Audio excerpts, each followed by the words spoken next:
welcome to Film Strip. These podcasts are spoiler-filled as we discuss the plots, characters, and themes of the films in review. All content used or discussed in these podcast episodes is the property of the respective owners and used under the Fair Use Act, Section 504, C2, Title 17. Welcome to Film Strip. I'm Jay. And I'm Kurt. And this is our review of A Clockwork Orange, starring Malcolm McDowell, based on the novel by Anthony Burgess, directed by Stanley Kubrick, part of our continuing series on the films of Stanley Kubrick. So, Kurt, we took a little time off and decided to come back. And as I'd said on the Dana Buckler show recently, I bring you on to do the classy stuff. So it's time to do a little Kubrick again for us. And it's a heck of a way to come back, Kurt. Little bit, yeah. It doesn't get much more. I don't even know what the word is to describe this movie. It's one thing we'll get into. It's like it's kind of defies description a little bit. Yeah, I find it interesting that this has an IMDb notation that it's one of the first science fiction films, nominated for Best Picture. And I'm like, is this science fiction? Is this what people thought science fiction was in 1970? Because I don't really think of it as science fiction. Yeah, it's weird. It's in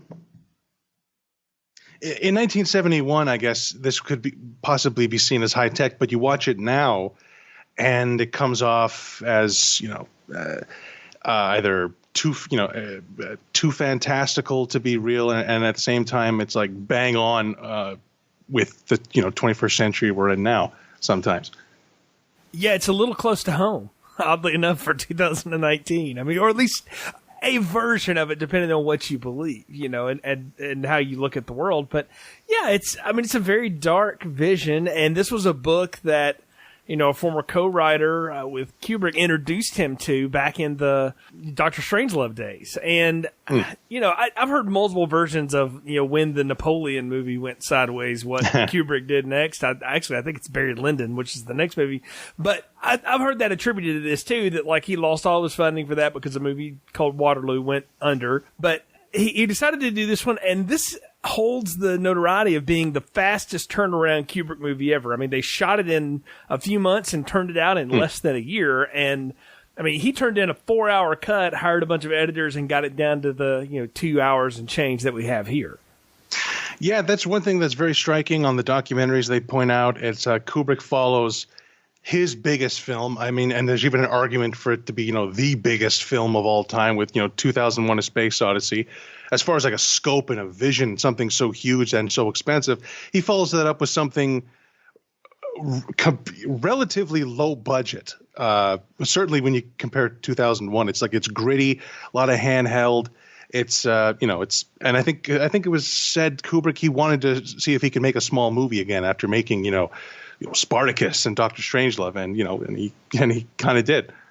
Oh, absolutely. This is a very simple set of sets. It's all, there's a little bit of outdoors, but it's all well contained. Like, you can tell things are happening almost like a play in some ways. Mm-hmm. And he definitely stripped it back down. And I don't know if that's a bad thing necessarily. His director of photography here, John Alcott, used natural light for almost all of this, which gives it a different feel for the time, because everything would have been false lighted like it almost always is in a movie. And in this case, it's not. And they also used radio mics, so there's not overdubbing and all of that kind of stuff. So the only overdubs you hear are the Malcolm McDowell monologues.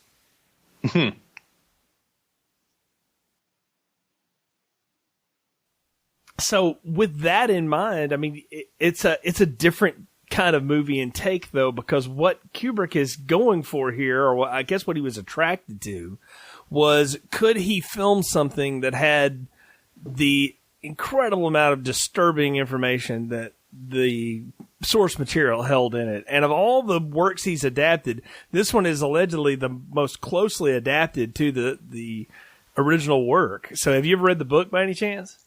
I have not. I'm familiar with it. I know that there are changes, and there's one major change. As far as I know, there's really only one massive change from the source material, and that's the ending. But this is one of those movies where apparently anytime if you were on the set, like Kubrick would have a copy in his jacket pocket. They'd be reading the book as opposed to carrying around his script. It's like that kind of an adaptation. Right. It's not what he would do later when he did a Stephen King book, which we'll talk about in a few months. But no, yeah, it's very close. Like you say, the ending's the biggest difference. I've never read it either, but kind of know its reputation. And the author even said, like, he felt like because the movie was such a success that it almost put too much attention on that work and didn't, allow his other work to shine forth, which I found that to be interesting. He felt like it overshadowed him. But there's something about authors, like when Kubrick adapts their stuff, they all end up hating him for it. And I don't know. Maybe it is just the way he does stuff, but I don't know. It's a different take. Now, I have to confess something. I had never seen this all the way through until getting ready to review this with you. I knew I'd seen pieces of it here and there, but it was just one of those that I never got around to. And I'll tell you a little story. If you go back and listen to any of our previous film strip stuff, you often hear me refer to like the old mom and pop video store that I grew up with in the town I grew up in Alabama. And the guy in there knew me, so I could rent anything in there, right? And the box of this looks like a slasher movie. All right. Because you get this knife, this triangle, and this guy with the half-painted eye, and it's Malcolm McDowell, and he looks sinister because he just kind of always looks sinister. It's sort of his default mode. and the good should be said, he's supposed to be playing a 15-year-old here. He's 27. So everybody wants to bang on horror movies for, casting 30-year-olds as teenagers. That's been going on a long time. But anyway, I look at this box, and I don't even read the back of it. I'm like, I'm in.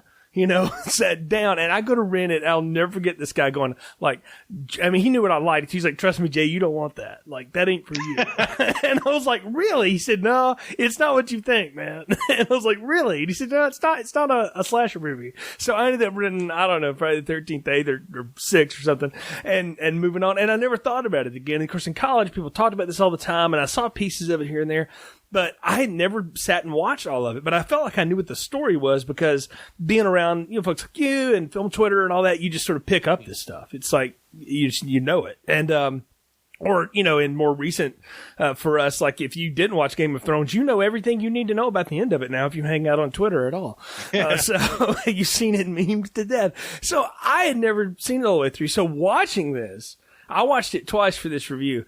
I had a very visceral 2019 response to it. Oh. And I kind of wish I had seen it in the 90s when I was in high school and college, because I may have not looked at it with the same lenses I do now. But I'm assuming you've seen this one before. Oh, yeah. The first I ever saw of this movie was in 2003, watching this great American Film Institute special they did on their list of the top 50 heroes and villains. And they did top 50 heroes, top 50 villains. And Alex DeLarge from A Clockwork Orange is number 12 on the list. And they showed Malcolm McDowell. I had never seen anything of this movie before. I'm not even sure I've heard the title before. And they show Malcolm McDowell. He's singing in the rain while kicking an old man in the chest. And I just thought, well, I got to see this. And this was always a movie my dad would never let me watch. There was a handful of those movies, like Pulp Fiction was one. But that all that does is make movies more desirable, the younger you are.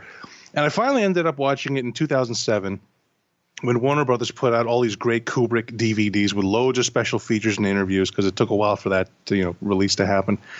So I pick up A Clockwork Orange, and I finally sat down to watch it. And I was really stunned. It's one of those movies where it was over, and I kind of just sat there for a minute, probably rubbing my eyes and thinking, what the hell was that? And then I learned more about the movie, its history, particularly in the UK, where Kubrick himself pulled it from release because after hearing that the film was inspiring real life violence, and it was banned in the UK until I think it was maybe 2000, something like that. Yeah. Also a long time, and I've seen it a few times since 2007. Not that many times, not as much as other Kubrick films that I love, but it's become a favorite of mine for sure. But like other great but also super dark, depressing movies, random examples of Blue Valentine or First Reformed from last year, or other Kubrick films like perhaps Lolita. They're movies that I think are brilliant, but I never feel like watching them. Like if it wasn't for this pod, I'm not sure when I would have watched the movie, when I would have watched this again, maybe if Malcolm McDowell passed away. But we might get into some of the reasons why it doesn't really crop up in my rotation as we go. Oh, I definitely think we're going to talk about that. We're going to have to. I mean, you can't review a film like this and not talk about some of the stuff that's in it. And obviously it's there to shock. And I want to go back to a point you made earlier about how much of a smaller film this was. I mean, 2001 cost $10-12 million to make, which for 1968 was a lot of money. I mean, that's, $80 million, $90 million. That's a big, thing. And it made 140, so it was a huge film. This movie cost a little over $2 million, and of course it got, 40 back or whatever, so it was a mass hit.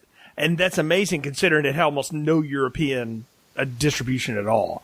Right. It was made in North America. And I can see in 1971, like we were in a change in cinema, and it was the decade of the anti-hero. You go back in the archives, and we've talked about some of them together. And Ron and I reviewed Dirty Harry, which is sort of like one of the antithesis of that. But you've got stuff like French Connection and Death Wish and all this, just dark crap because. I mean, it's what it is, man. I mean, I was only alive for the back half of it, and it was a little kid, so I don't really have a frame of reference for it. I'm more of an 80s kid. But, like, I know, my older brother grew up in it, and he talked about being a kid, like, seeing, like, lines at the gas station and just how crummy everything was, and everybody just thought everything sucks, and technology is going to ruin us all, which is the theme Kubrick has never let go of, ever. Nope. Like, he's been playing with this since Spartacus, really. Like, this is a constant theme. And you and I, when we reviewed Lolita, I remember talking about like how uncomfortable that movie made us. Yeah. And for obvious reasons, because it's supposed to. And this movie also has a lot of uncomfortable stuff in it. And knowing that in the book, the ages are much younger than what we actually get here, I can only imagine how like people would have just lost their minds. And even Kubrick said, like, there's no way I'm filming a 15-year-old doing that to a 10-year-old. Like, that's just, like, I'm not an idiot, Like, he knew. And we'll get into all that, like you say. But, yeah, this is not one that I don't know that I would have ever gone to as well. Because, again, Mr. Hill telling me, that ain't really for you. And then what little I picked up on through the years, I was like, I don't really know that I want to see that. I don't know that I need that in my life, But we're doing it for this pod because it is part of the Stanley Kubrick lexicon, and we want to talk about it. And so let's get into it a little bit. I want you to give folks a bit of a plot summary here in case they haven't seen this or don't know it in a while, don't know it as well as other things, and then we can start talking about details of it. Very well. In a dystopian future England, Alex DeLarge, played by Malcolm McDowell, and his droogs spend their nights getting high at the Corova Milk Bar before embarking on a little of the old ultra-violence. After he's jailed for bludgeoning a woman to death, Alex submits to a behavior modification technique known as the Ludovico technique to earn his freedom. He's conditioned to abhor violence. Returned to the world defenseless, Alex becomes a victim of his prior victims. He's aided by a man he once attacked. However, that man uses Alex as a political pawn, but Alex throws himself out of a window. When he wakes up in the hospital, Alex is visited by the Minister of the Interior, who promises to take care of him in return for his political support. Alex decides to play along, and in one final vision of fantasy in his head, we are left to wonder if he's been cured at all or if therapy has been reversed. Or something like that. I mean, yeah. What we get is like 5 acts of things here. We get incredible mischief and violence from a layabout-nothing kid, in a society that people are just sort of going through the motions to exist, and there's no rules, there's no order, there's zero parenting. Education seems to be clearly, selective choice at this point. And you get the old lesson of, thieves are thick and step when they turn on each other.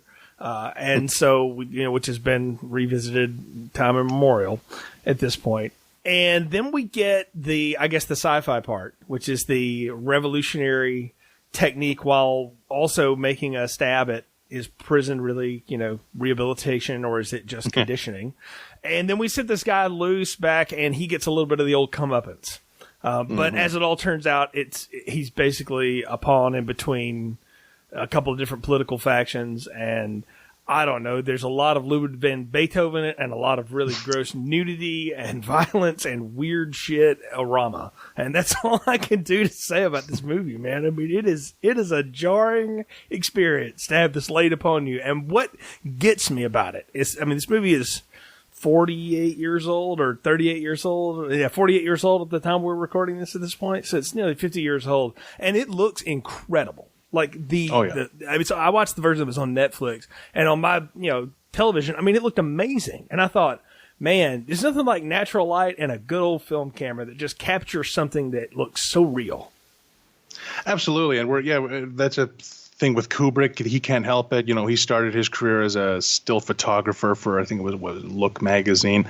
So he's all about framing, and there's no, he doesn't waste space. There's no accidents when it comes to the way he fills a frame.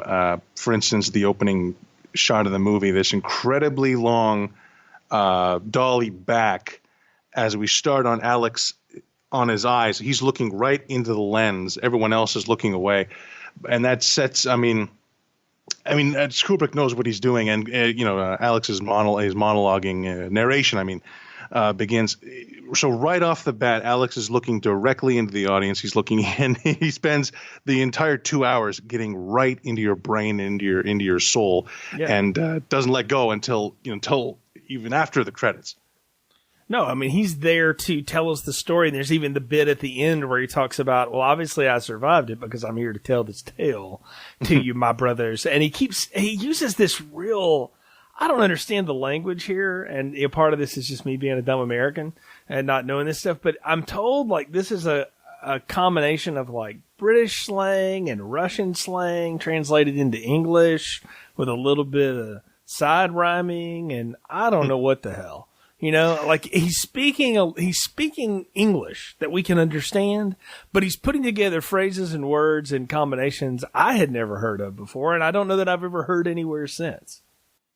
Well, it was definitely an invention of Burgess. I mean, it's sort of it's like a spin. I think it's his idea of like a parody and a sort of evolution of Cockney rhyming slang. Like Cockney rhyming slang is something that it doesn't really make sense. Someone will say, let's have a butcher's. They mean butchers as in butcher's hook. Hook rhymes with look. Like that kind of thing that doesn't make sense. Well, Clockwork Orange takes that just like to the nth degree by throwing in other languages in there. So, you can only kind of figure out what he's talking about when he says, come and get one in the Yarbos. Like, Oh, yeah. I mean, he's got all kinds of just strange words for things. But in some ways, though, he talks like a little kid, too. We have the steaky eggies and all this kind of stuff. And and I think that's not, on a lark. That's done to show us that, like, while this child or person may be of, age where they should know better, in some ways he does, in some way he doesn't. And there's a lot of, Burgess talked a lot about that this movie or this book was about the idea of Christian free will, and that, to have forgiveness, you have to forgive a lot of very horrible things. And can you actually do it? And then here's all the horrible things you have to forgive. And I don't really know that Kubrick got off on that and wanted to talk about that. But I do think he was interested in the idea of if you have a generation of people who are basically unparented and uneducated or educated only to like a certain standard. So they're just standardized, but they don't really know don't have anything that differentiates them. Then they're going to turn to the most darkest, worst fantasies they can come up with to try to get by, because look at this world and how stark it is. I mean, it is very much like 2001 in that way. The few scenes we get outside, there's just trash laying around and just a few bare lights, right? And then when they're inside, everything's just kind of plain. Yeah, that's one thing I like about this movie is as a science fiction film, I always like to think. I mean, I don't think Kubrick was intending this at all. I like to think that it is set in the same world as 2001. But what makes me think of it like being a very apt movie for today is that scene where they're very early on where they're attacking some drunk in the street, and the drunk is ranting about, I can't remember exactly what he says, but he's talking about how there's men on the moon and no attention paid to earthly law and order. And I think that we don't have men on the moon, but we have technology that people couldn't even come up with in sci-fi movies. Like if you just looked at the technology, it's like, oh, it's amazing. We're doing amazing things in technology, but what's happening in society? I mean, it depends on person to person who you ask, but it's like this idea that we have 2001, people are going in space, but the world is just just getting worse and worse. Well, yeah, it's everybody's left to their own devices is what you get a sense of, and that the government that does exist really is only there to try to keep themselves in power, which again, talk about something that hits close to home, at least in America right now, and that's whatever side you're on at this point. A lot of people feel that way, and that's also going on in Great Britain as well. I mean, right now, the Brexit talk and everything like that, it's a very dark world, or what a lot of people have coined the dystopian world. We're living in it now, in a lot of ways, because we have all this fantastic technology and this ability to, do all this stuff. I mean, Kurt, you and I are 2 time zones and thousands of miles away, and we've recorded how many hours of this? Really, we can do all of that, but yet we still have starving people, and everything costs too damn much, and we have problems, right? And I think in a lot of ways, and I think it's neat that you put it like that. I've never thought about this being in the same world as 2001, but that totally works and would explain why these guys would go on space missions for years to get the hell away from all of that. I mean, because why would you stay, right? What's the point? Oh yeah, it's like that's a common thing in sci-fi. I mean, that's in Blade Runner. Is we don't get to see what's going on off-world, but they're constantly advertising go to the off-world colonies because it's if you can afford it, it's way better than Earth. Yeah, that was a Philip K. Dick staple, right? Oh yeah, and which was just his metaphor for everybody chasing the thing that you really have no business being around or going for, but go for it anyway, right? And that's what's happening. So I don't know. I think it's neat. It's an interesting introduction to the idea of ultraviolence, and that is a concept that is a well-used term, in my opinion. I mean, we get robbery, we get beatings, we get sexual assault of all manner, and it's all done in these playful, jokey, song and heart. They're just doing it for nothing. That's the thing is he ultimately has a falling out with his droogs because they want to go after a big score, and he's just he just wants to throw some change in a bucket, play with his snake, and listen to the Ludwig van. This guy has no motivation whatsoever to do anything other than just create complete mayhem everywhere he goes. So as a dangerous psychopath, I put this guy right up there with Hannibal Lecter and any of these other fictional creations we've lorded onto the screen. Absolutely. I mean, that's kind of a thing about this character is he just is he a kid acting out, or is he some of his monologues and stuff makes me think he's totally self-aware and is just genuinely malicious and pure evil. I love some of these visions we see of his. For whatever reason, he has a vision of, man, I'd love to be one of the centurions that was whipping Christ down the street. It's only only the most vicious person would even think of that and think that'd be cool. Yeah. I mean, we talk about it, and really what is at the center of a lot of Alex's issues are he has a real hang up with sex and violence being equated to one another. For whatever reason, those things have cross multiplied in his brain to the point that one feeds the other, and it's almost like one's not as good if the other's not there either. And so, at this pivotal moment in Christian history, this is when he's in prison. We're kind of all over the place, but it's a good time to bring it up. He's at the crucifixion. What is he thinking about? Ripping clothes off women and beating the hell out of them with a whip as a centurion. Why? Because that's just the kind of weird shit this guy gets off on. And what Kubrick is forcing us to do is, and you got to remember too, this is the 1970s, so we're coming out of the summer of love in the 60s and all this stuff, and nudity on film is a new thing, right? And Kubrick presents us with an incredible amount of very revealing poses, particularly of the females in this movie, but not only just them. McDowell's naked for about a third of it too, right? For sure. There's a lot of nudity, but absolutely none of it is played to be titillating or arousing or anything. It is made to do like what the Ludovico technique is supposed to do to Alex. It's supposed to make us so shocked by it that we can't possibly find any sort of enjoyment in it. Oh, absolutely. I think Kubrick was probably completely aware of that at the time, that he knew he was making, with the amount of nudity he was putting in, he knew what he was doing. He knew how uncomfortable that would make people. He knew he was going to make a movie that was going to mess with people's brains in various ways. And I don't think you get much more mind melting, if that's the right phrase, than a crucial scene that comes. I remember watching the movie the other, what was a couple of weeks ago when I last watched it, and we get to the scene where we come to the singing in the rain bit, and I'm looking at my watch, and I'm like, it never occurred to me that's less than 15 minutes into the movie when we get to that, and I think that is like arguably the most striking scene in the film, and it's so early on. You have so little time to adjust to this world Kubrick has. And like while you're in the middle of adjusting, he throws you this scene that didn't have to be in a sci-fi movie. They could have put that in, in a modern day movie. And that scene, what I love is the first 10 minutes of this movie is done like, when they have that fight scene with the gang, and then Alex is speeding down the road in a sports car going 100 miles an hour. The movie has this very breakneck speed. And then we get to this house, and we cut to the inside of the house. We're not from Alex's POV. We're just someone else's POV. And it goes so still and quiet. The camera is so slow. And the doorbell rings, and the writer, he's so slow. It strikes me how slow and calm. He's like, who on earth could that be? And Alex, again, such a malicious thing to do and such a disgusting thing. Just play on the sympathy and kindness. He does it, and he does it twice. He says, there's an accident. I need to use your phone. Because he's playing off the sympathy. He knows nice people, they'll let you use the phone, and that'll make them open the door.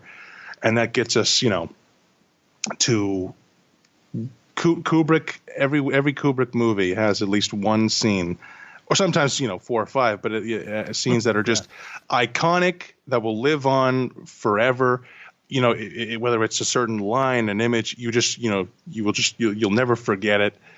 And that is this singing in the rain bit, which was apparently, as I understand it, I hear different stories. Apparently, the scene was always meant to be that they go into the house and they attack this couple. But apparently the idea of the singing was improvised on the day. That Kubrick was like, there's something's missing in this scene. And he says to Malcolm, can you dance? And apparently, Malcolm McDowell, ever the thespian, just goes, can I dance? And he just starts singing and dancing, singing in the rain. And Kubrick started laughing. He said, that's hilarious. And he said, we got to put that in the movie. And that speaks to the madness and genius of Kubrick, that he's like, Malcolm McDowell is basically, like putting this idea forth of how about, a show tune in a rape scene. And Kubrick's thought is, that's terrific. We absolutely have to do that in 1971. So Kubrick, he shoots the scene.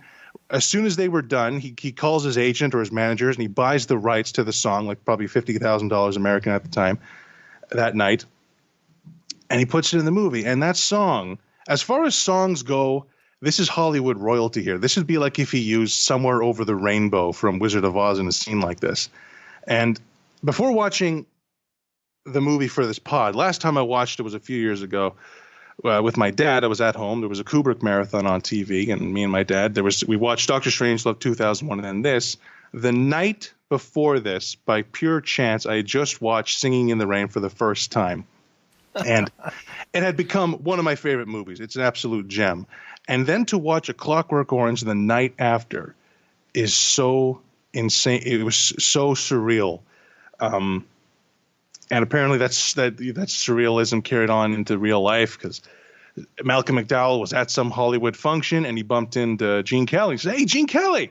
And Gene Kelly was very dismissive and just like, yeah, hey. Because like this is like Gene Kelly, like that move, like that is like, that's his, like that's like Gene Kelly's definitive cinematic scene is that scene. And then I can't imagine what was going in his head when he saw that movie, because you don't see that coming, and he must have been just sick to his stomach. But just that scene is just up there with the best of iconic Kubrick, up there with riding the bomb in Dr. Strangelove or what have you, and just the contrast of this golden age Hollywood MGM show tune.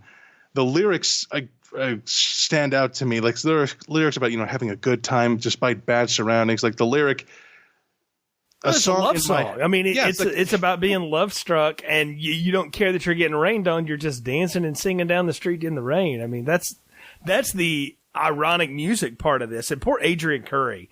I mean, 70-something takes of this she had to do. And apparently she was game and just said, go for it. But like most women or actors or anybody that had to work for Kubrick ever, at some point it's like, well, is this ever going to be enough for you? Because and the thing is, though, what I, of course, film lore is, what we see is like a cobbled together version of like 20 of those takes. And just going away from the subject matter for a second, the film grammar part of it is you never see a single cut. Like, it is amazing how seamless this all blends together. And you're right. I think part of it is the fact that we as an audience get hypnotized by this unassuming, fun little song. And if we just stop for a second and go, wait, what is he doing with the scissors? And you just start watching what's going on and the horrible acts that are happening from him and these other men to this woman and this man in their home, no less. It's horrible. I mean, it is a horror movie in the truest sense, what's going on. And that's the weird part about this movie, because it is confronting you with horrible images and things that are absolutely abhorrent. But you're asked to ask yourself, why are these things occurring? What's the purpose? And whose fault is it really? And it's not as cut and dry as to say, well, it's the bad guy's fault, right? Because in the end, it's sort of debatable as who really was the bad guy, who made who, right?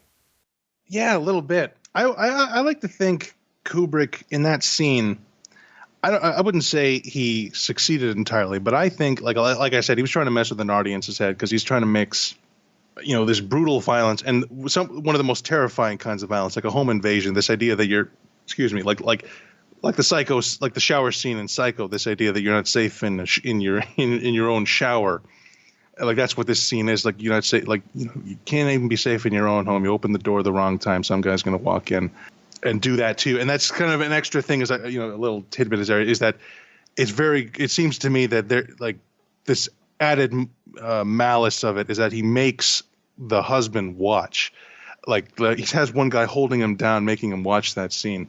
It's interesting for the second half is, again, playing with the audience's sympathies, is that on paper it totally justifies what the writer ends up doing to Alex, and yet the way Kubrick plays it, you wonder if he's going too far. But that's Kubrick, just messing with your head.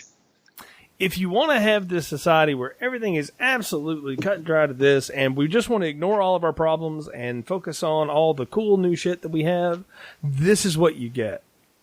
Is that, yes, we know it's wrong because maybe deep morally we do, but do we even trust that? Because look at the people in charge. Like, there's only one person in the whole film that I think has any kind of moral justification, and that's the priest in prison, who seems to actually, care that there's some rehabilitation going on.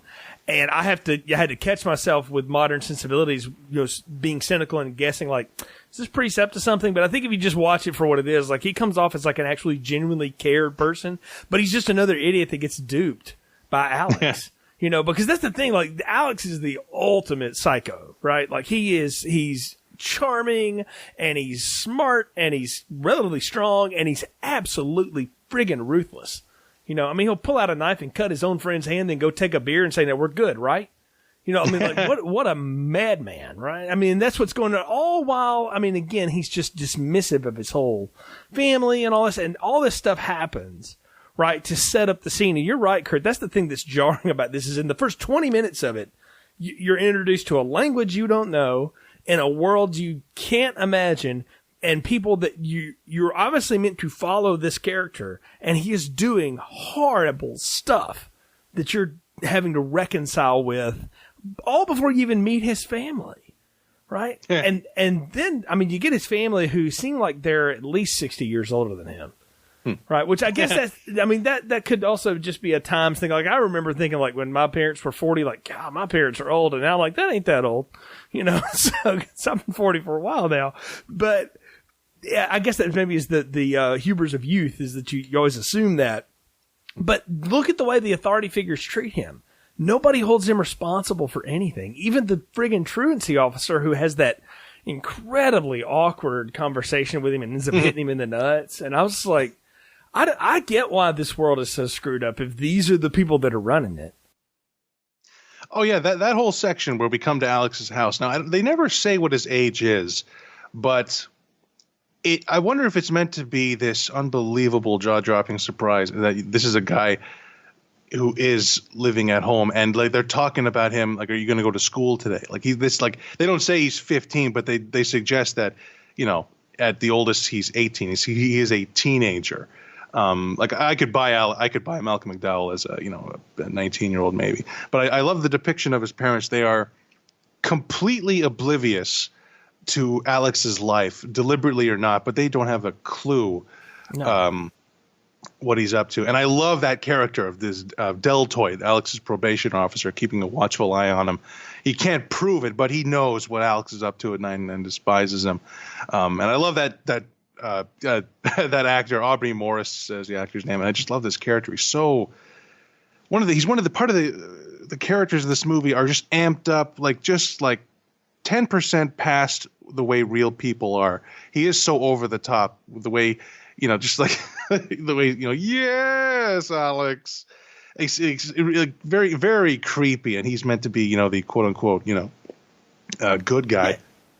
The reading I had on that, just to put a modern equivalency to it, if you've seen any of the Hunger Games movies and the character Stanley Tucci is playing, I swear he's ripping this off. Like, I don't know that he would ever admit to it, sure, but I could bet Tucci's like, you know what, I'm just going to play it like that. Because he looks the same way. He has the same kind of accents. And in the book, that character's pretty flamboyant and wild. Yes, I've read the Hunger Games books.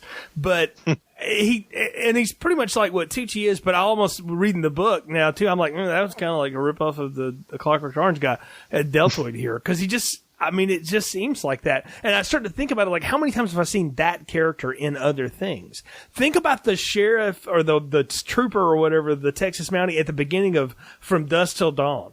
Michael Parks, he's just he's in there talking to John Hawkes in the liquor store for like 35 minutes because that's a Tarantino thing, right? And I'm sitting there going, like, it's the same kind of conversation. Like, we've seen this repeated over and over again. And again, it's these people who are in charge, who are absolutely in charge of jack shit. Yeah, trying to prove their authority and desperate to, get their moment in the spotlight of thwarting evil. So yeah, From Dusk Till Dawn, like, he's all about, we're going to get these bastards, and he gets his head blown off like the second he's done talking. Right. Well, and even Deltoid later, like in the prison scene when they finally arrested Alex, but we'll talk about how he gets arrested in a minute. But he does like one of the most weirdly despicable things ever. He absolutely hawks a straight loogie on this guy's face. And I'm in my head, I'm going, this is a Kubrick movie, so that probably happened 48 times. Yeah. And I'm like, what? Poor Malcolm McDowell. He must have just really been like, sure, whatever, at this point in his career. Because it's hard to think about. He's 27 in this movie. He'd been acting for like a decade at this point, and he's still gone on and acted, years and years beyond too. And I just wonder, like, has he ever had to do anything that many times in a row that was that disgusting or awful? And then I think about some of the movies he's been in, and I'm like, yeah, probably so, because he did a Rob Zombie film, or 3 or 4 of them. So, yeah, but no, what a weird end, though, right? Well, we got to talk about how he gets arrested, because I've already set it up. Like, his guys want to go for bigger scores. He's like, nope, we're not doing that. That's not how it's going to go. And they're just walking down the street, and he just decides it's time to get the boys in line, and he just throws one in the water and starts beating the hell out of the other ones with a cane, cuts one of them, and then they go out for a beer. Because that's just what you do. Oh yeah, that's a great scene, and that's part of Kubrick's his visual styles. For whatever reason, he chooses to film it in extreme slow motion, and it just adds to the creepiness. The huge, like that image of that huge smile on Alex's face as he extends his hand to Dim, saying, go ahead, take my hand, and as he takes his hand, slices the top of his hand with a knife.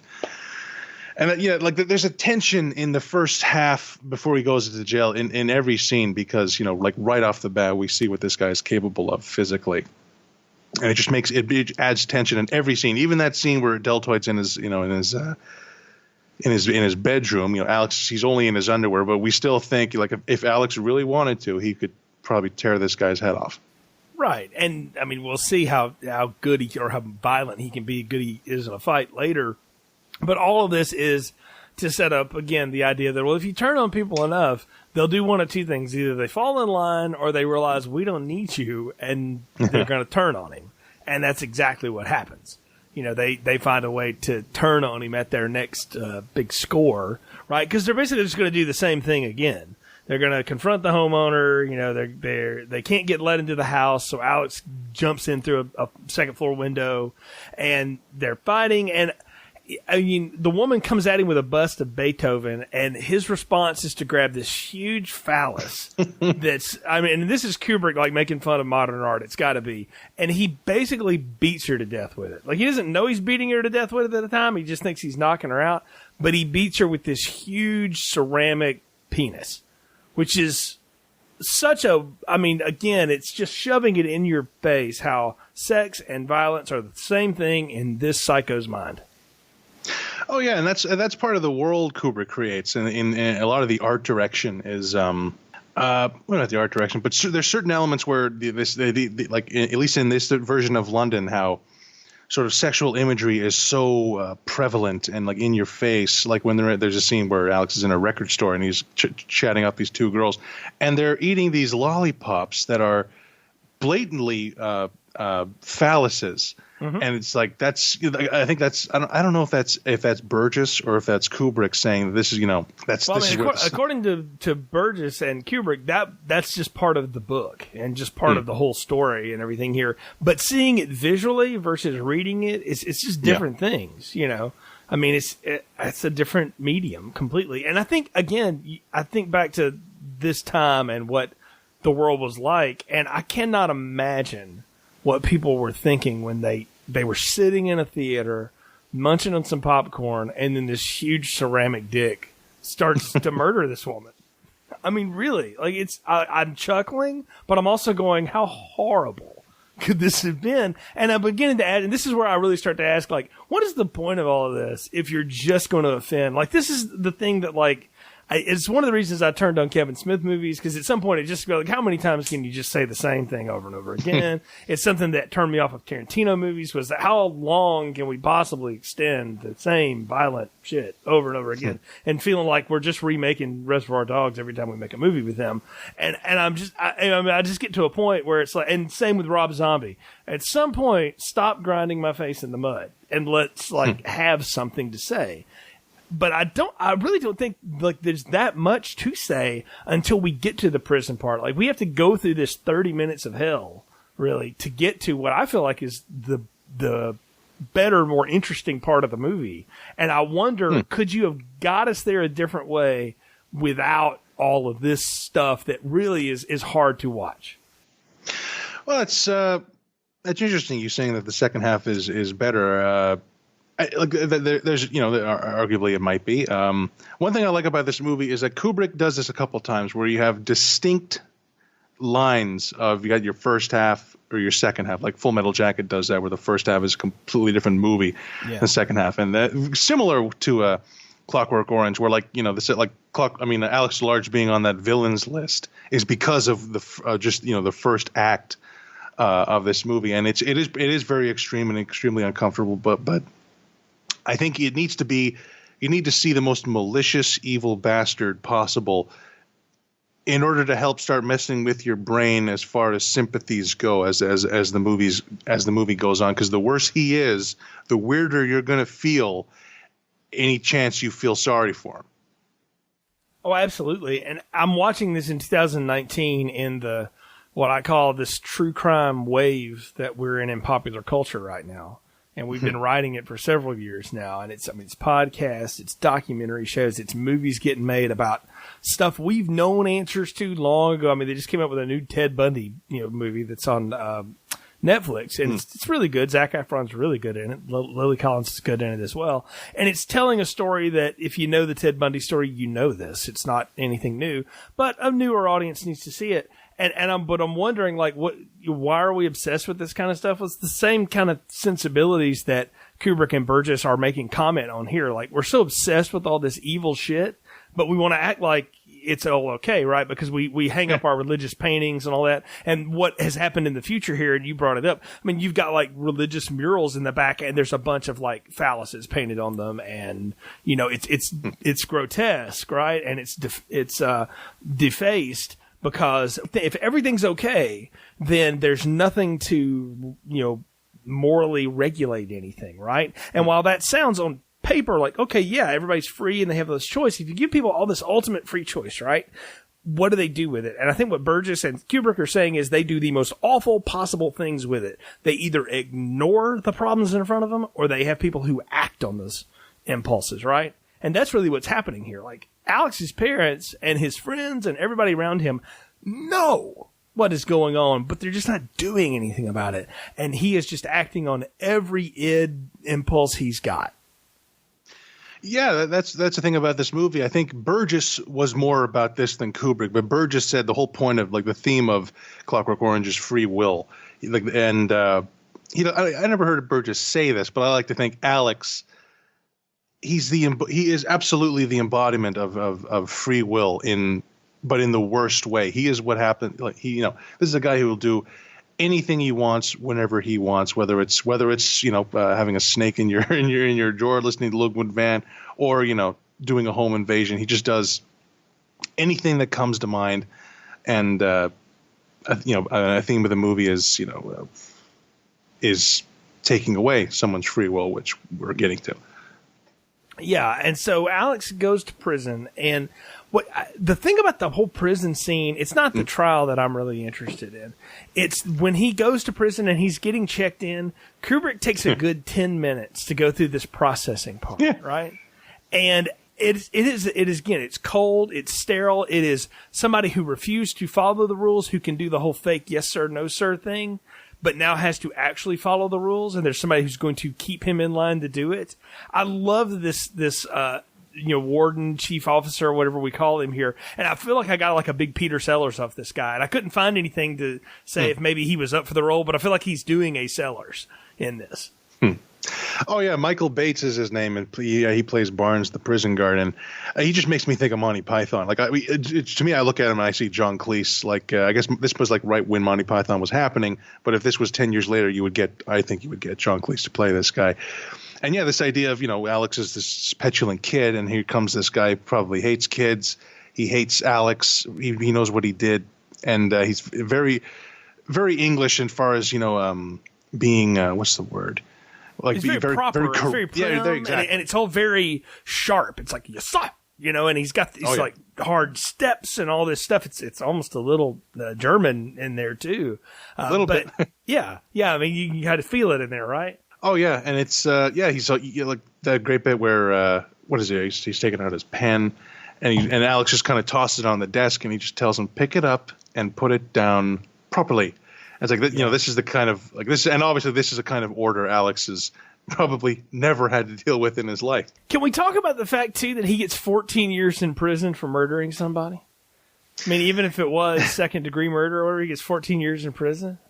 It's got to be because it's a youth crime. Yeah, right. And that's what I'm looking at. I'm going like, holy cow! But again, I mean, that's a discussion happening today. If people commit capital crimes in their youth, should they be in prison the rest of their lives? Does it do any good? Except, this is, I mean, again, this is a 50-year-old movie that's talking about, and a book that's even older than that, talking about stuff we're dealing with still now, right? Because again, if we go back to the theory that people are just people and the problems just remanifest in lots of different ways, this isn't a surprise. But anyway, we know that. But I mean, I said before that for me, the movie picked up and I hooked into it in the second act. Because I was just so turned off by everything in the first act. And I think that was the point. I think you're supposed to be turned off to it. Or at least that was my reading of it.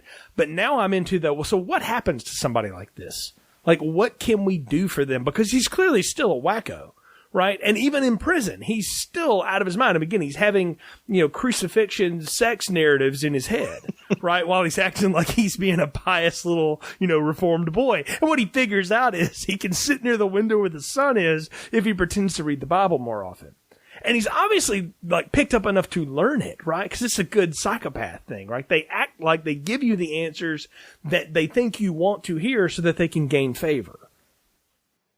Oh, exactly. I mean, that's how he, breaks into a house, telling people something that, get a response that he has in mind. It's eliciting sympathy. That's the idea. Absolutely. To elicit sympathy, and then you reel in the bait. Oh, for sure. Yeah. Because, we're getting towards, when the idea of Alex, telling people what they want to hear, he bumps into a politician. He knows, it's like he knows exactly what to say. Because he hears about, that's right. I think it's the priest that tells him that there's a chance for freedom, and the way Alex plays it so much, it's like, oh yeah, I want to become a better person. Really, Alex is just like, this will be a free ticket back home. Right, exactly. So I can get out of here and do what I want. And the way he hears about it is, it's prison talk. People are just talking in the, yard here and there. He hears about it. And the thing about this prison, they're all in uniforms. It's like schoolboy uniforms or something. Oh, yeah. But he's in there with hardened criminals. But we never see him, getting attacked or having to shiv somebody or any of that stuff. He just seems to blend right through. And I think it's neat the fact that, again, a kid who seemed to buck every bit of order in his life adapts pretty good to order when he has to, right? Because I think, again, if you read it beneath, it's because he's just doing that so that he can get where he wants to get, which is ultimately freedom. And when the politician's walking around talking about looking for, volunteers for this experimental technique, he overhears all this, and of course he's going to go oh, I can totally do that, and he plays right into their hands. Oh yeah, and I love how when he's asked what are you in for, he says the accidental killing of a person. Yeah, and Barnes is immediately he murdered someone in her own house. Yeah. He was like, no, you're not getting away with that. No. And that comes to this politician. I can't remember the character's name, but this interior minister guy. He's talking about. I think maybe he's talking to his underlings, but he's talking about. This entire technique, the entire second half of the movie is a maybe well-intentioned but poorly conceived attempt to reduce crime, reduce crime statistics and free up overcrowded prisons. So really, and this it's an economic decision more than it is a social decision. Absolutely. This politician, he's trying to make it sound like, oh, I'm doing this, to help better the people. Really, it's just this'll. I think they're even talking about it's the way the government's going, they're going to vote us out, so we better come up with something, to please the mob. Yeah, I would. Again, I'm listening to this going wow, this all rings so close to home nowadays for us. I mean, really, it's the desperate attempt to okay, what kind of crazy legislation can I get my base to get behind here right before an election? Okay, we got to be tough on crime. Well, okay, so this is their great experiment. And I think another iconic scene in one of the great iconic images is when they strap him in this chair in a theater and peel his eyes back. And they basically make him watch just violent stuff over and over again until he becomes not desensitized to it, but where it makes him physically ill to try to manifest it on his own anymore, which is, that's a weird kind of aversion therapy, right? That's what this is talking about. Oh yeah, it's totally aversion therapy. It's they don't really say that's what they're doing, but there's as his eyes are peeled back, there's a man who's dropping droplets into his eyes. Now, realistically, what they're doing is because Malcolm McDowell, your eyes need to be moistened. And you can't, if you can't blink, you literally need droplets put on your eyes. But I think what that is that psychotropic drugs, because that, you can put that's a very quick way to the brain is liquid drugs via the eye, and this aversion therapy of getting a physical reaction to the desire for violence on paper may be a good idea, and this is where the movie starts to take a turn, where Alex really starts to suffer. Where the movie becomes not so much about Alex's actions, but about how sometimes the law, the government, whatever authority can be just as evil intentionally or not, as the people who are deliberately evil. Right. Well, I mean, he's in prison for doing something despicable and abhorrent, right? And their answer to that is to do despicable and abhorrent things to him to try to, like, shock his brain out of it. Which, while the technique seems really radical and weird, that's also a statement about, like, prison institutionalizes some people. Like, there is no rehabilitation. They just learn how to operate in a very contained moment, but they're also still doing a lot of very illegal stuff. And the first thing that, you know, many of them do when they get out is what? React badly to the open environment again, and they want to get right back in, right? Or they're never changed to begin with, and they're just faking it and they go right back, right? But that's the whole comment on the prison system here is that, and you made it right, the Ministry of the Interior is talking about how, like, we made a lot of money off of having people in jail, but now we got too many of them, so we got to get rid of it. Right, because we can't build more prisons because there ain't enough money for that, because that costs money, so we don't want to spend anymore. So what we got to do is turn some of these people out. So we need something that the masses will buy as a good idea, right? So we're going to take this guy, we're going to totally brainwash him basically to be a good person now, because there's good in him, right? And so that's what they're selling here, and that's what Alex signs up for and buys. My question to you is, because they run him through a test. I mean, they bring the half-naked dancer woman out for him to do whatever with, and he gets physically ill and can't take it or whatever. Is he putting on there, you think, because he knows that's the reaction he's supposed to give so that he can get back out? Or do you think he's legitimately temporarily changed? Oh no, I think it's a legit reaction. It's a very bizarre scene. Just this idea of the on paper, what they're doing is, we're going to put a situation where he would want to attack a young girl in front of this crowd. But I think what we are seeing is, situations where he normally would just act on his impulses and his sexual urges or physically defending himself. And we just see that he can't. But I think his discomfort is showing that he genuinely wants to. And that's the whole thing with this Ludovico technique. Now, the movie, it becomes something, a particular kind of sci-fi I'm a fan of, which is like sci-fi crime prevention, whether that's Minority Report or RoboCop. And I always think, or a Scanner Darkly. And I definitely think of A Clockwork Orange, this idea of it's very deep philosophical thing of, on paper, if it worked ideally, it would make a person, they're trying to make a person not want to commit crimes. But that's not what's happening. What they're doing is they're making it so physically or mentally they are now blocked and unable to go through with it. But Alex never doesn't want to not do it. He just knows he can't. I mean, they played around with this on Buffy the Vampire Slayer one season, and it's a terrible idea. But they put a chip in a vampire's head, so every time he tries to bite somebody, he gets an electric shock. Right? And so it's the same idea. It's like, well, he'll still want to do it, but he can't do it anymore. And maybe that'll make him turn good, when really only one of them ever turned good from that. The rest of them just picked up bats or swords or what the hell ever. Right? And I never put those together because, again, I didn't watch this until, or recently. But watching it now and still being a Buffy fan, I'm going like, this is the initiative in season 4. Well, that was a horrible idea there, too. Yeah. And it's a terrible idea, because it's not, like, psychologically it's got to be hell for Alex, because it doesn't take away the desire, it just takes away the ability. So in his head, he's getting more and more depressed about how badly he wants to do something, but he physically can't. Yeah, I mean, it's the same kind of things that, there's all kinds of different techniques to this, right? And I read an interesting commentary that said this is the idea behind this was the idea of you made eunuchs back in the day because they would be in charge of the harem. And the reason you made them eunuchs is so you kind of removed their ability to do anything about all the beautiful women they were around all the time.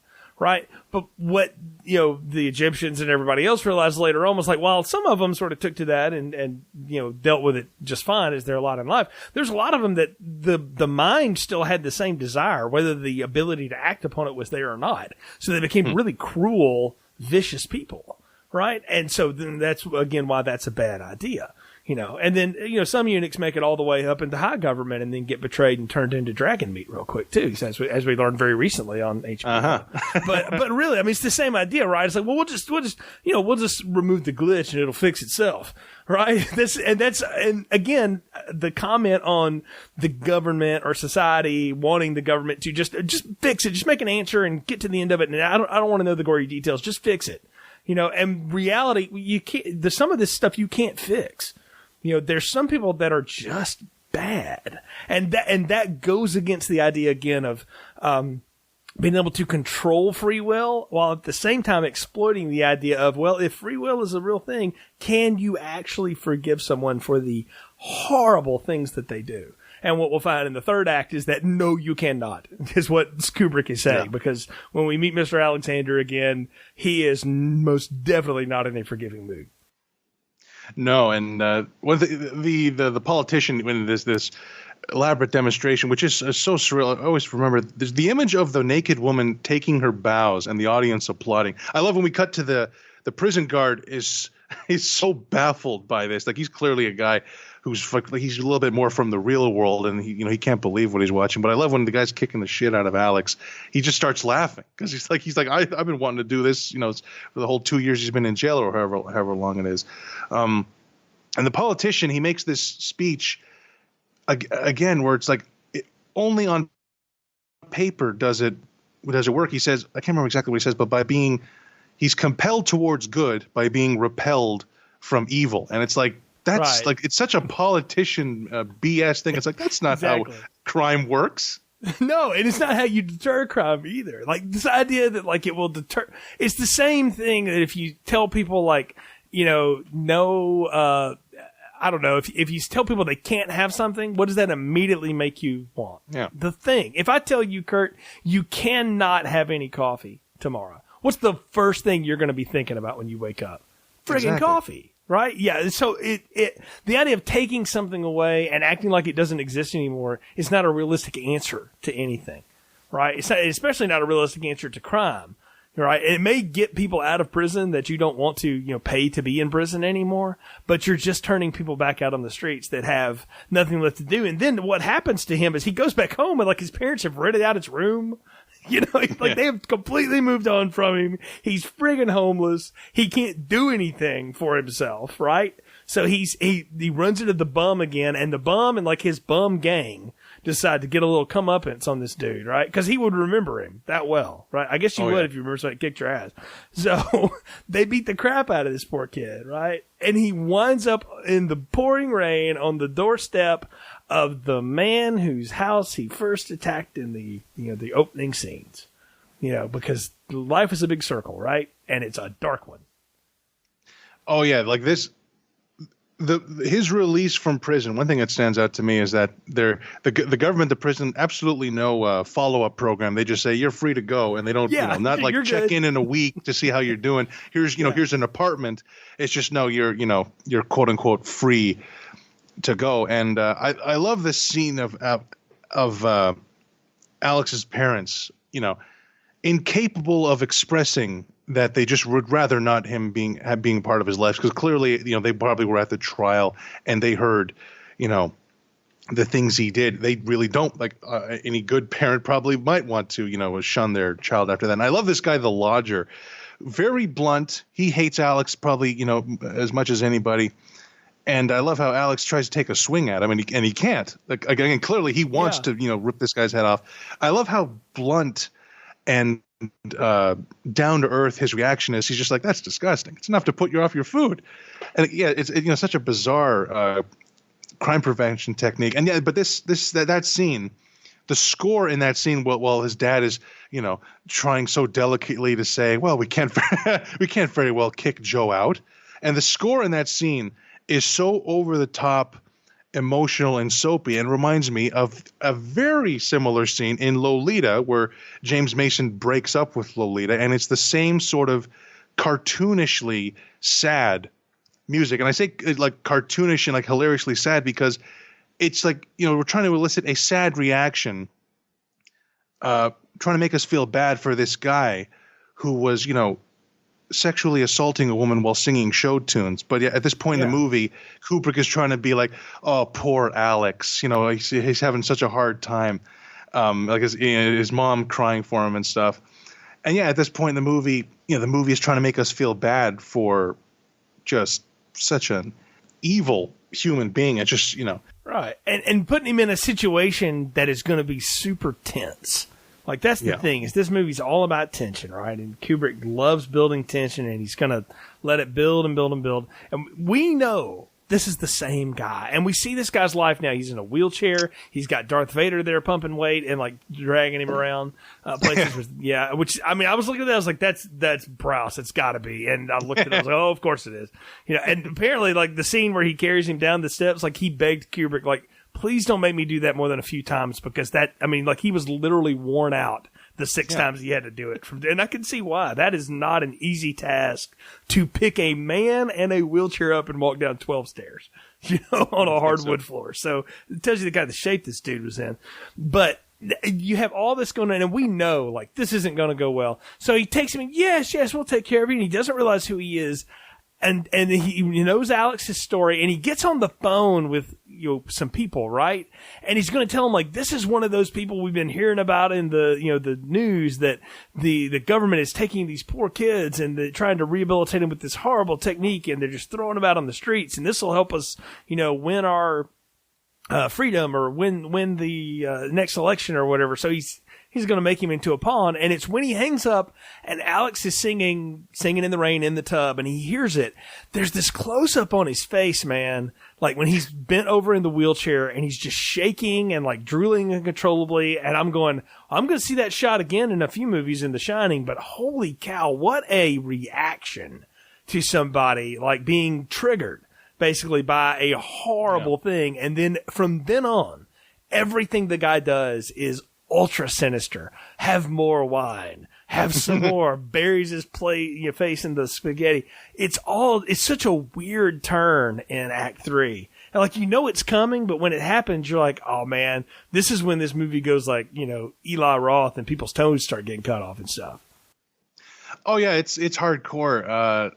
That actor, Patrick McGee is his name. Apparently when he was doing that scene, like, as far as like movies go, I don't think there's another movie made before 1971 where there's this, like, we're just gonna have a close up of a guy having an epileptic fit. Apparently, the actor, he said to McDowell off camera, "I don't know what the hell I'm doing, man. I feel like I'm having a great big shit." He couldn't understand what he was doing. And then like, you watch the movie, like, you know, it makes sense as you're watching, because like, you know, like that kind of epileptic fit, like that kind of physical reaction, at least makes sense, because, you know, he went through something that would trigger that kind of post traumatic stress.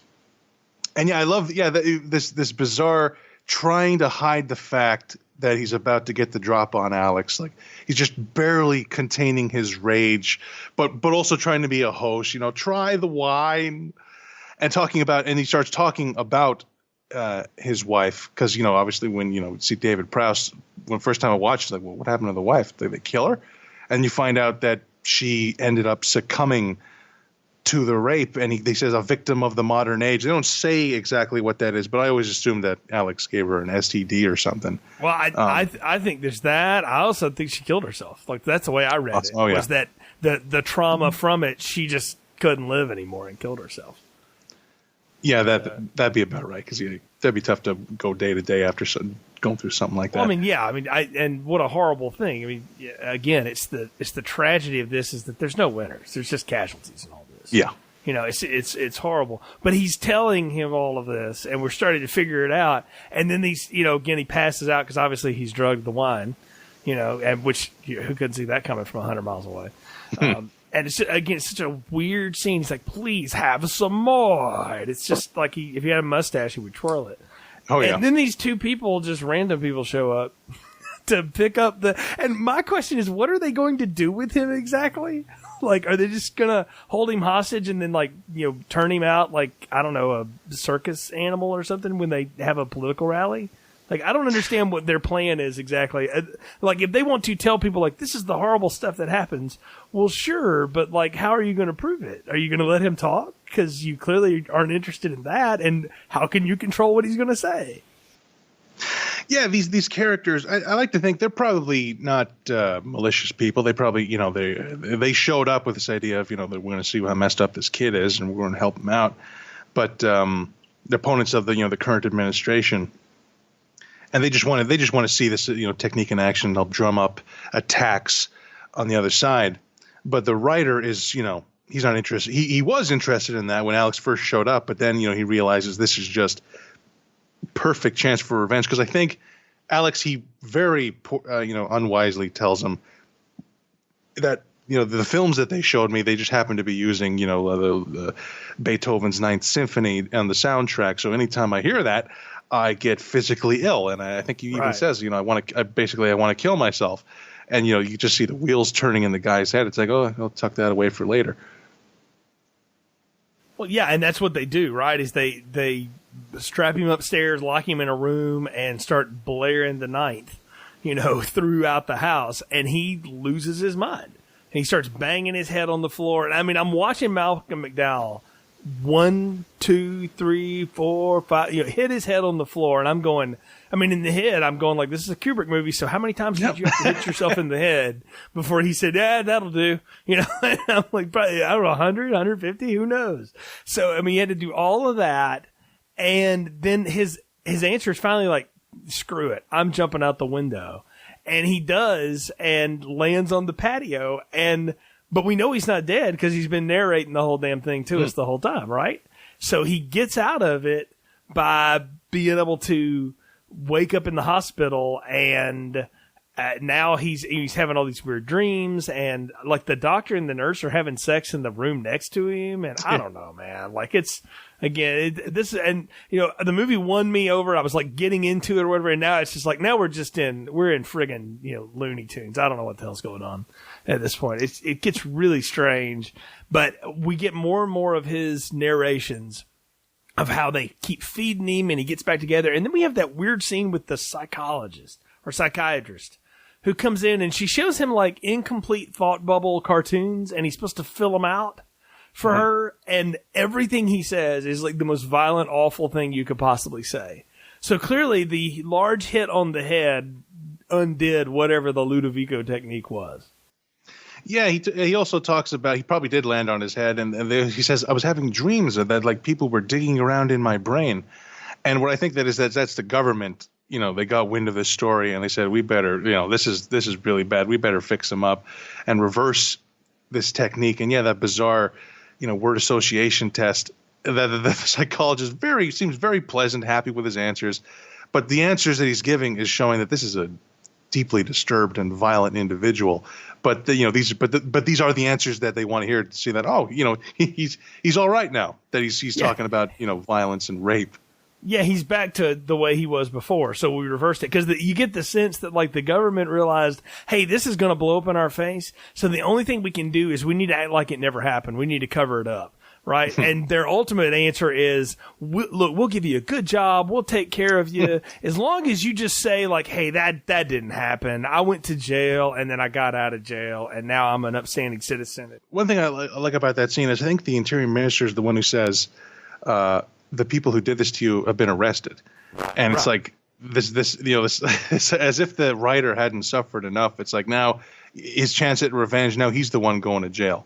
And yeah, it's this idea of this ending, because this is the last scene of the movie where the politician's talking, and it's a good time to bring up the big difference, as far as I know, between the book and the film, is, as I understand it, the way it was told to me is that when Kubrick read this book, it was the American version of the book apparently, for whatever reason, excised the final chapter. And it ends where the movie ends, which is him in the hospital making the deal with the politician.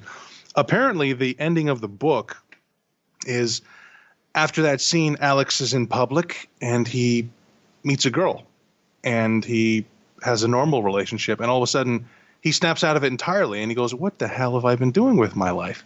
And he totally snaps out of it, this idea that he's going to be fine. And what Burgess said, that was the entire point of the book, was the story of free will. It's like that is such an ultimate showing of free will, is that someone who is so malicious and evil choosing not to be evil and malicious. Now, of course, Kubrick taking that out adds this just beyond sinister tone to the movie, especially when Alex, we suddenly see him having the dreams again of two people having sex in the sand, and like this him saying, "I was cured, all right." It makes me think of the ending of Taxi Driver, where Travis, at the very end of the movie, he looks in the mirror kind of funny, and we get this weird reverse sound on the soundtrack, and it's this indication, Scorsese says, it's this indication of the countdown has started, where it's all going to happen again. The violence is going to happen again.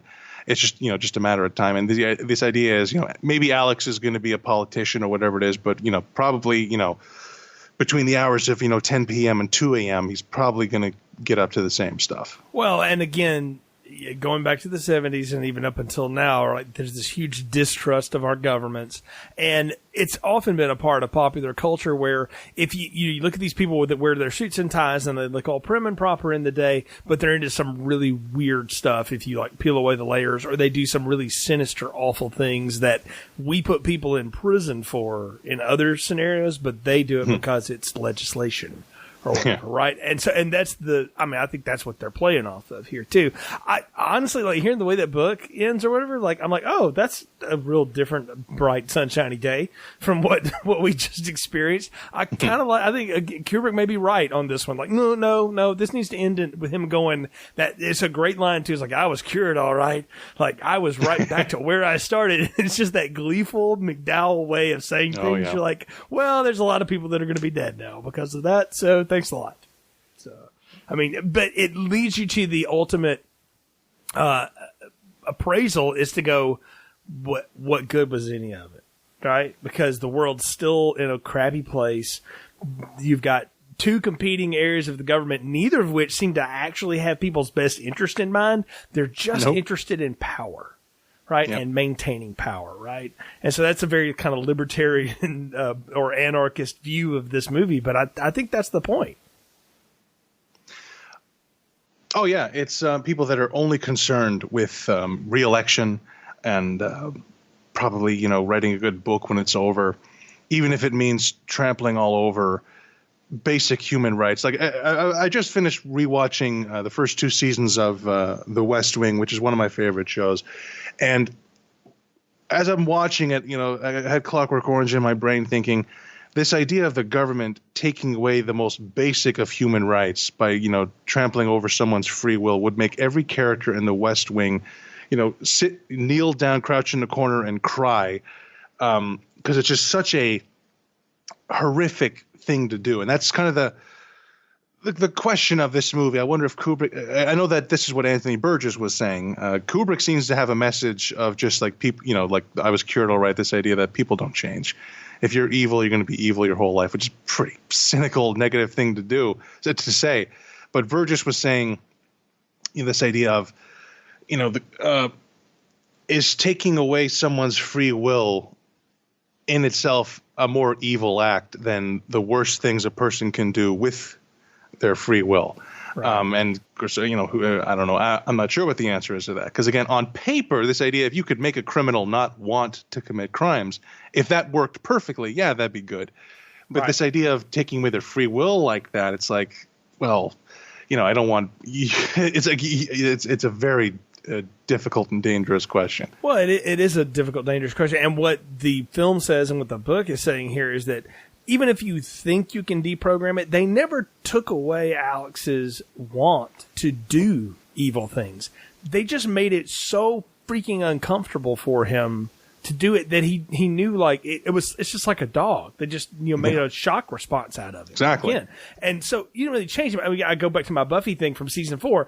The evil vampire, that Spike that gets the chip in his head, still wants to kill everybody. Oh, yeah. All right, in the movie, he just turns around to the side of good when he realized, wait a minute, if I punch other demon things, I don't get the electric shock, and since I like to fight, and that's the only thing I can do, well, if I can't kill you right now, I'll help you kill all the people that, you're trying to fight. But he's not good, right? He's just is evil on your side. And that's also another big statement here is evil can be a little subjective too, depending on who's in control and who's in charge.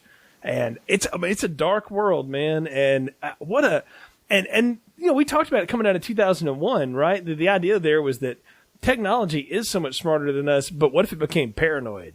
Right? And what Kubrick has come back to with this movie is saying, like, well, there's nothing more paranoid than real people. And when you get a real psycho, there's nothing you can do to change that. Even if you want to, there's nothing that changes it. Because for Kubrick, it's very Calvinistic. It is, you are predetermined to be what you are, and it is what you will be. And Burgess is very much more in the free will. So it's an interesting argument that we could have on forever, presented into a very strange film. And it's the time of the podcast where it's time to give final thoughts, recommendations, and popcorn ratings. So, Kurt, what are yours for A Clockwork Orange? Well, I've seen A Clockwork Orange a couple times now, but really once is all you need for this movie to be cemented into your brain forever. It definitely cements Singing in the Rain into my brain, especially when Kubrick has Gene Kelly's original version playing immediately after Alex says he was cured. Credits, directed by Stanley Kubrick. All of a sudden, we're listening to Gene Kelly. And every time I watch this movie, I think the same thing. With like a lot of dark movies, whether it's Schindler's List or whatever, that was fantastic, and I'm not watching that again for a couple years. I think it was a YouTube comment. It was about the bathtub scene where the guy's having the epileptic fit, and it just said, "This scene gives me such anxiety." And I think that really sums up this movie, is that it is so hard to watch, whether it's a violent scene or not. It's just hard to watch. Every scene is riddled with such an insane amount of tension, especially in that first half, just with the presence of Alex, because there's nothing stopping him from, destroying a person. And this character, he's not a dead serious monster. He's this devilishly charming imp of a villain that, at least, I can't help but enjoy watching. He is fun to watch, despite what he does, which brings to mind, definitely a performance that is similar, and he said he was going for this, which is Heath Ledger as the Joker in The Dark Knight. Like, he literally said to Gary Oldman, there's like some scene, like that scene where he's clapping, looking right into the lens, and Gary Oldman said to him, it's like, God, that's very, Malcolm McDowell. It's like, yeah, I was watching Clockwork Orange in my trailer before I did this scene. But this guy of Alex, there's never been a more likable evil bastard in movies, I would say. So when the movie flips and makes me feel sorry for Alex, this causes this tornado in my brain where I'm going, he's killed two people that we know about, but I'm feeling sorry for him that his parents kicked him out of the house. And so much of that, the sympathy comes down to Malcolm McDowell's unbelievable performance. He makes Alex charming as well as threatening. Now, I mean, I have to really think about this, but I might just say that this performance might be number one when it comes to performances that were not nominated for Oscars. I think if anyone didn't know, they would just assume he had to be up for an Oscar for what he did, because it's so different and unusual and great and funny and disturbing. But what's weirder is that the rest of the movie was nominated for Oscars. It was up for Best Editing and 3 nominations for Kubrick himself for Best Screenplay, Best Director, and Best Picture, making this the last X-rated film to be nominated for Best Picture. I believe the only other one was Midnight Cowboy a couple years ago, which won. A Clockwork Orange is a movie that tries to be many things at once and succeeds in every respect. It's a drama. It's a coming-of-age movie. It's a sci-fi movie. It's a crime story. It's this experimental art film. Now, only a real genius or a real nutbag would try to make a movie like that, and in 1971, before people would have any notion of a movie like that. And Kubrick exactly is that genius nutbag. A Clockwork Orange is unforgettable, whether you like it or not. And I think it's a masterpiece. Extra large popcorn all the way. Wow. You've summed it up really well, Kurt. I don't know that I can add much more to that other than just give my perspective of, spending the bulk of my life not seeing this movie and sort of knowing what it was about and then finally watching it and coming to grips with the fact that there is some horrible stuff in this that is absolutely disturbing and hard to watch. And so it is not for it's for only the most discerning eyes. Like, if that kind of thing is going to not be a good time for you, or the scenes that we're talking about, the violence and the assaults and just all of it, is going to be too much to handle, you don't have to see it. Skip it. And you probably should miss it or whatever. But if you want to see this and realize what you're being shown is, once again, it is not to glorify or titillate you. It is to shock you and scare you and really get you in a weird mindset for the first 30 minutes of this movie. If you can get through that and get to the back 2 acts, I think you're in for a really, really interesting mind screw of a film. And I mean that in all complimentary ways. This is a film that doesn't want you to like it. It doesn't want you to emulate it. It's why Kubrick was absolutely horrified when people started to emulate this, because that was not what he was going for at all. And he's not to be blamed for that, because people are going to do weird, random stuff anyway. They just look for excuses to tag it onto. That's my opinion there. This is the kind of movie that you watch it and you need to talk to people about it. Like, it's one of those that like a solo experience. Like, it's one of those, like, if you want to, like, you pick out some movies to watch with your friends because you can have a good time with it. This is one you watch with people and then you go have a conversation with, like a movie like Inception or something like that, or Taxi Driver that you mentioned earlier. You watch that movie and you do want to have a conversation about that at the end of it. And you probably should, to sort of decompress some of this stuff, because it is heavy. I'm not gonna lie. It is the heaviest thing Kubrick's done up to this point. And while it makes me just as uncomfortable as Lolita did, this one has I felt like Lolita in a lot of ways glorified some of that really horrible actions of its characters. This one doesn't do that. It gives you the understanding that, like, this person's going to do bad things and horrible things are going to happen to him. And in the end, you're going to hate him, you're going to root for him, and then you're going to hate him again, but you're also going to hate everybody else around him. Because the problem and the evil is all of us. You know, that's what it's saying. It's like, you want to see the bad guy? Look in the mirror. And that's a scary proposition, but it's a really interesting one. And again, Kubrick, in his shortest time frame on a cheap budget, made something that is an absolute classic. All right. And so again, if it's the subject matter is going to be something that you can absolutely not get around to deal with, then skip it. You don't need it in your life. It's okay. You know, you can hear us talk about it, and that could be enough, or just, you don't need it. Whatever. You've never done it. So what? But if you're into film and you want to look at something that, again, is very challenging, is very dark and weird, and is about all these themes that we've discussed the last hour or so, this is definitely one for you. And I think it is what a follow-up to a masterpiece film. Again, 2001 is one of my favorite films. I will hold it up as one of the best things ever made for cinema, ever. Period. End. Full stop. And to follow it up with something that is just as intriguing, but a completely different spectrum. And now that you've given me this new retcon, Kurt, where it's the same world, so like 2001's happening, and then back on Earth, now I have a whole new appreciation for this, because I watched this twice and I thought, I will never watch this again. And I can't say that honestly. I probably will at some point revisit this, probably be in a context where, again, I can have that conversation with other people. But I'm joining you. I think this is a fantastic film. There's things in it that, again, are very disturbing. I've said that enough to prove that point. But I think in the end, the journey is worth it for going through it. So it's extra large popcorn for me as well. It's just a fantastic film, a very weird one.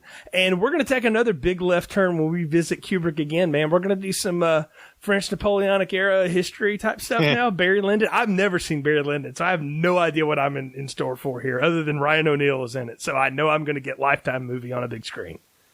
Oh yeah, we're talking about another, much like with 2001 to Clockwork Orange, this is going to be another wicked change of pace, where Kubrick slows way down and makes it almost like into a 3-hour painting. It's a very different kind of movie. Yeah, very different thing. And again, that's the thing that makes Stanley Kubrick's films so interesting, is each one of them is a different experience in a lot of ways. So we've gotten through a Clockwork Orange. We've got a few left to go, so Barry Lyndon will be next. But Kurt, it's good to have you back on the show and talk a little Kubrick, and we'll definitely have you back on again soon. Tell folks how they can find your stuff on the interwebs and keep up with you. Well, I was happy to be back, and anyone who would like to hear more from me, there's the Fabish Factor Film Podcast. I haven't recorded in a little bit, but you can find it on SoundCloud. You can find it on iTunes. And you can also find my film reviews on letterboxd.com. Look for Kurt Fabish. And you can also find us on the Fabish Factor Film Group on Facebook, where we get into very much the same discussions that we just had during this podcast, but just in over Facebook via text. But we're out there. You can find us. Yeah, absolutely. So, again, thanks for joining in here on Film Strip, Kurt. Be glad to have you back on. Again, folks, of course, you can find the Film Strip Podcast at your favorite podcatcher. Wherever you see us, just search Film Strip Podcast. And if you would, leave us a good, positive review. It helps people find the show. You can go to filmstrippodcast.com, and you'll find the archive of our entire show run there, or the better part of our show run. Brian and I curated it, and so we've got over 170 episodes in the back catalog, and then the new stuff that we've been doing here in 2019. And we'll be back in a couple of weeks. We're on a bi-weekly release schedule right now, so lots of cool stuff coming up as we get into the back end here of 2019. And again, Kurt, you and I will definitely revisit Kubrick at least once more before the end of the year, and maybe more than that as we wind down through the films of Stanley Kubrick. But again, folks, thanks for joining us here. You can follow the podcast on Twitter as well, at FilmStripPod, and you can follow me at Jay Skipworth on Twitter. Be glad to interact with you and appreciate the support. Until next time, for Kurt, I'm Jay. Thanks for listening to Film Strip. Thank you for listening to Film Strip. You can find more episodes on our website, filmstrippodcast.com. The Film Strip theme music is produced and performed by Frozen Lake 121. All content used or discussed in these podcast episodes is the property of the respective owners and used under the Fair Use Act, Section 504, C2, Title 17.